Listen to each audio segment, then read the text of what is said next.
അപ്പോൾ ഓഗസ്റ്റ് 4 തീയതി ഇങ്ങ് എത്തിയല്ലേ. ഓഗസ്റ്റ് 4 തീയതി ഫ്രണ്ട്ഷിപ്പ് ഡേ ആണ്. അപ്പോൾ ഫ്രണ്ട്സൊന്നും ഇല്ലാത്തവരെന്താ ചെയ്യുക, ഓടിപ്പോയി വേഗം ഫ്രണ്ട്സിനൊക്കെ സെറ്റ് ആയിക്കോളൂ കേട്ടോ. അപ്പോൾ നമുക്ക് ഈ ക്രാഫ്റ്റ് ചെയ്യാനായിട്ട് ആകെ വേണ്ടത് നമുക്കൊരു ഐസ്ക്രീമിൻ്റെ സ്റ്റിക്കാണ്. ഐസ്ക്രീം സ്റ്റിക്കോ അല്ലെങ്കിൽ ഐസ്ക്രീമിൻ്റെ സ്പൂൺ ആയാലും മതി.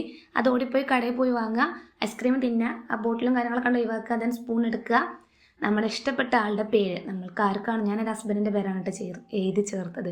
അപ്പോൾ ആളുടെ പേരിന് അവിടെ എഴുതിയിട്ടുണ്ട്. ദെൻ ഒരു നൂല് വെച്ച് രണ്ട് ഭാഗത്തും എന്ത് ചെയ്യുക, സ്പൂൺ വെച്ച് നമ്മൾ ഇതിനെ സെറ്റാക്കി എടുക്കുക. ദെൻ ഞാനൊരു എംബ്രോയിഡറി കാർഡ് കൂടി ചെയ്തിട്ടുണ്ട്. നല്ല അടിപൊളി കാർഡാണ്.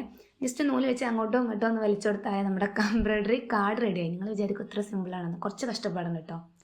നമ്മളെ ഗിഫ്റ്റ് ഫ്രണ്ടിന് കൊടുക്കല്ലേ, കുറച്ച് കഷ്ടപ്പെടട്ടേന്ന്. നമ്മുടെ തള്ളൊക്കെ കേട്ട് സഹിച്ചിരിക്കണ ചെങ്ങായിക്ക് ഒരാശ്വാസം എന്നെ നിലക്കാണ് കേട്ടോ. അപ്പോൾ നമ്മുടെ ചാനൽ ആരും സബ്സ്ക്രൈബ് ചെയ്യാൻ മറക്കല്ലേ. ടാറ്റാ. ഇതിൻ്റെ തിരക്കഥ, സംഭാഷണ, സംവിധാനം, എഡിറ്റിംഗ് ഒക്കെ ഞാൻ ഒരാളായതുകൊണ്ട് ഇത് ഇട്ട് കാണിച്ചു തരാൻ പറ്റിയില്ല. അപ്പോൾ സോറി. എന്തായാലും വർക്കൗട്ടാണ്.